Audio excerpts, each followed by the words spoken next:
mundo!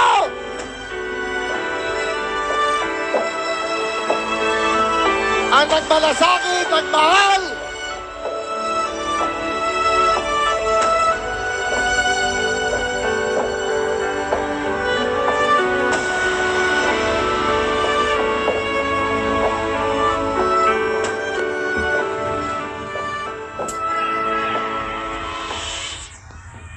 kindly sit down. Relax lang po kayo. Medyo paus ang boses ko. At pasensyahan ninyo ako. Maraming nasa utak ko. Papunta ako dito kung anong sasabihin ko. Puno kanina ang kaalaman ko. Ang problema, nung sumayaw yung magkakaroon dito,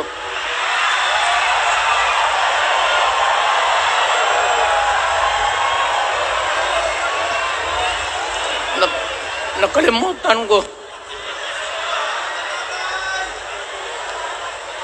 Matanda na rin kasi ako. Ano ito? Meeting de Avance? Alam mo, nung unang panahon, wala naman tayong kamuang-muang, wala naman tayong kalaban, wala namang nagagalit sa atin. Pumunta ang Espanyol at inagaw ang ating lupa, hinirang. For 400 years, nagtiis ang Pilipino subjugated by foreigners. Then, during the American and Spanish War, natalo ang Espanyol at napunta ang ating bayan sa Amerika. Anak ng grabe ang tiis ng Pilipino, yung mga lolo natin, kung gaano na lang sila pinahirapan.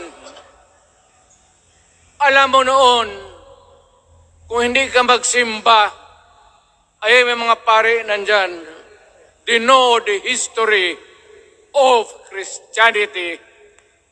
Alam mo noon, kung hindi ka magsimba, 10 palo sa katawan mo. You doubt my... Ayan si Father Ibasco, Chief of Staff ko sa City Hall. Siya yung NPA leader doon sa Libungan. May plenum ang komunista. Itong mga sundalo natin, nandito sa harap ko, nahuli yan si Ibasco.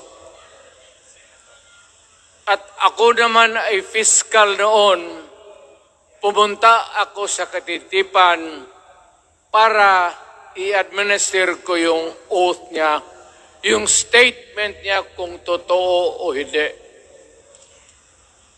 Pagkatapos noon, sabi ng mga sundalo, Piskal, papatayin namin itong 2 pare. Father Tison, Waray, pati si Father Ibasco. Bumaba yan sila sa Visayas para makiksapalaran sa NPA. Sabi ko, wag, kasi pare yan, puta, alam mo, ang Diyos nandyan kung ito lang naman yan ang prinsipyo, ideolohiya, hindi naman kriminal yan, kidnapper, o pusher. Sabi ko, kulungin na lang ninyo. So, sa matagal na panahon, sulat siya ng sulat kay Cory.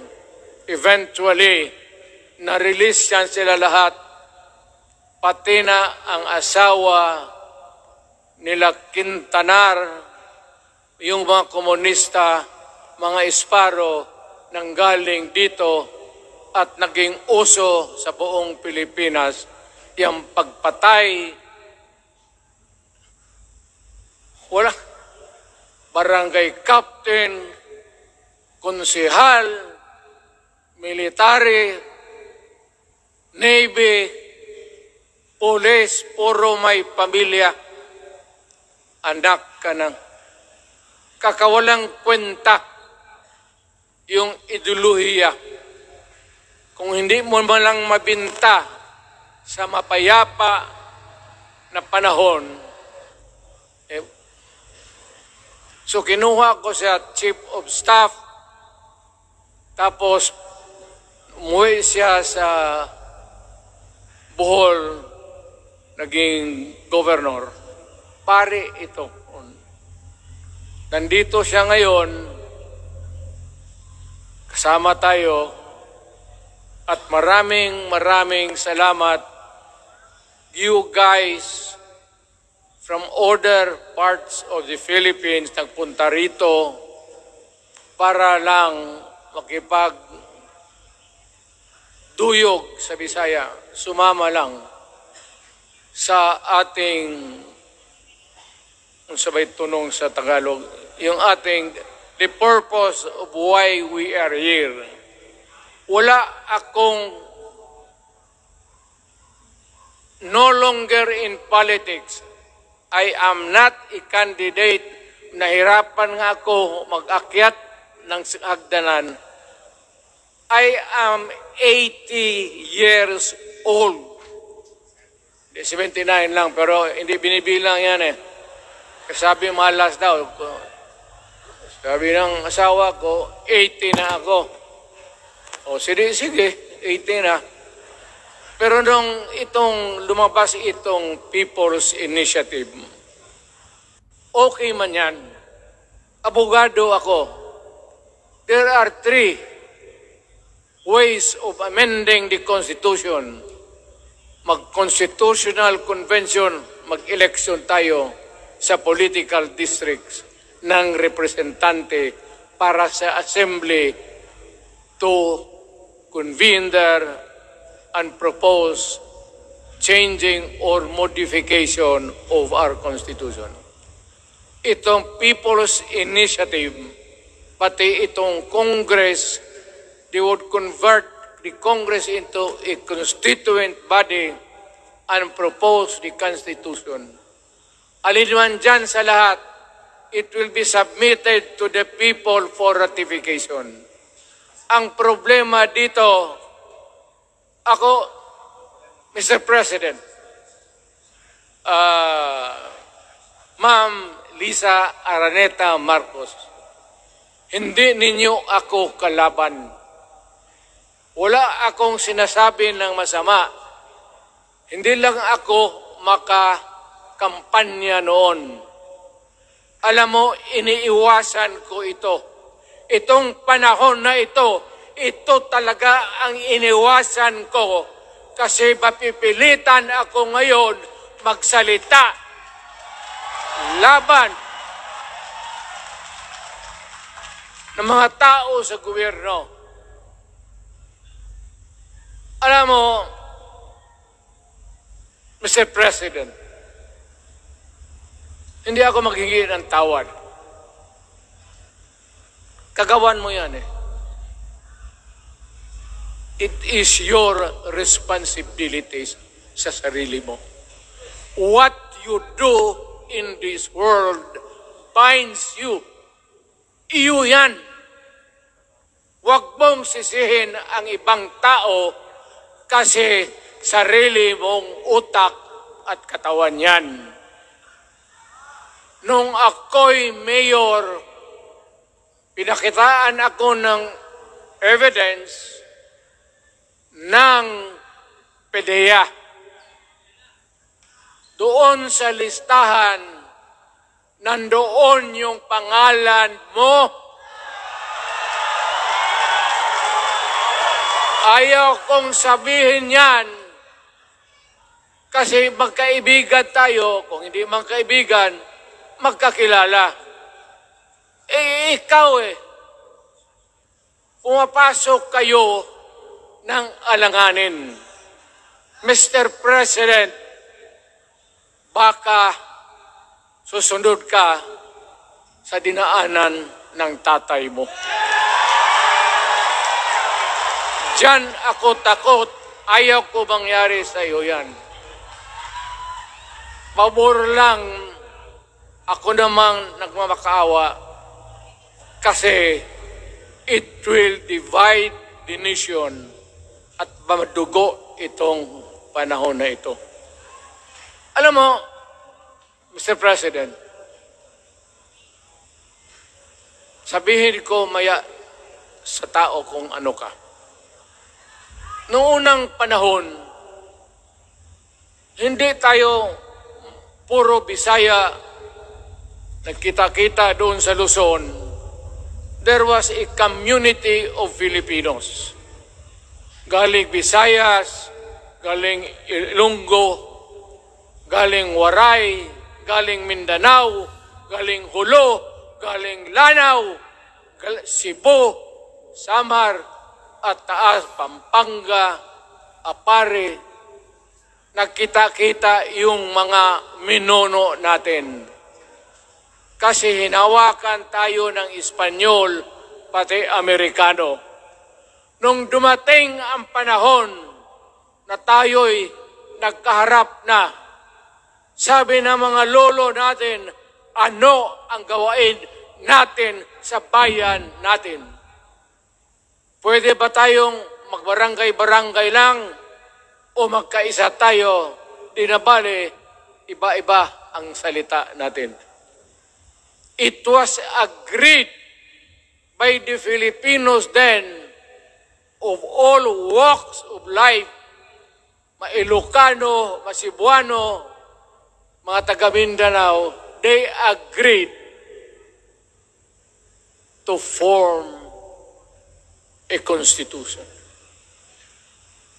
Alam mo, yung constitution parang bahayan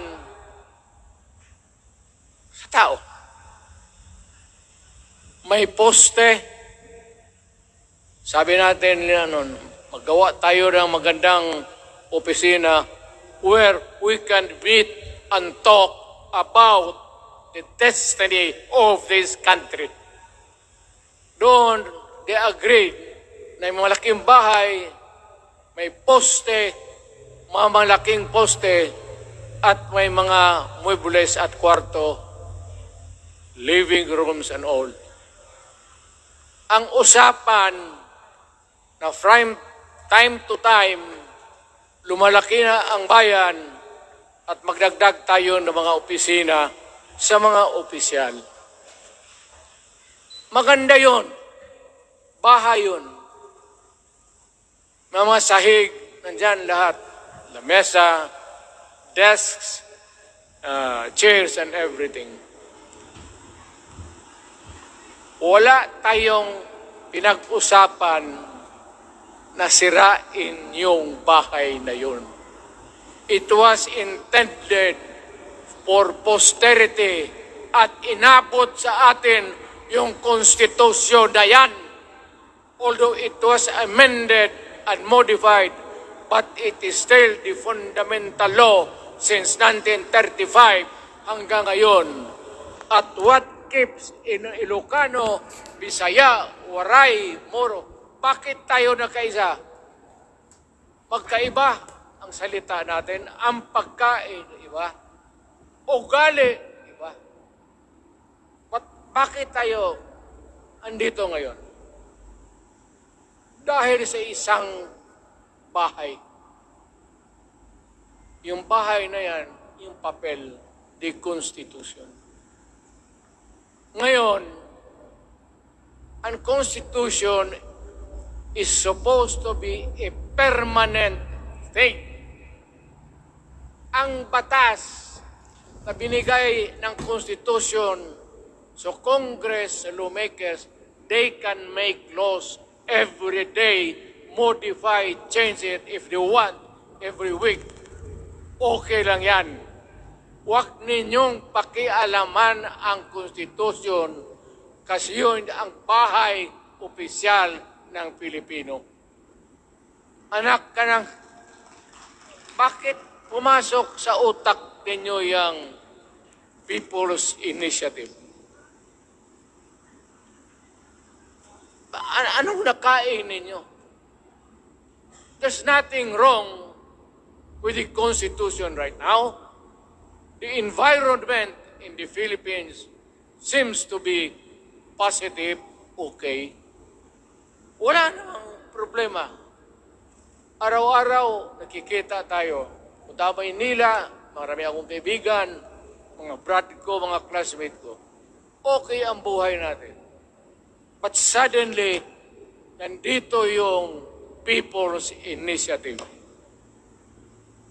Alam mo, sa umpisa pa lang, nagdududa na ako. Bakit? People's Initiative manggaling sa tao. Dapat yan galing sa mga purok at doon sa barangay at doon sa DILG, ipasa nila sa syudad, sa probinsya at sa national office. Dito mga congressman,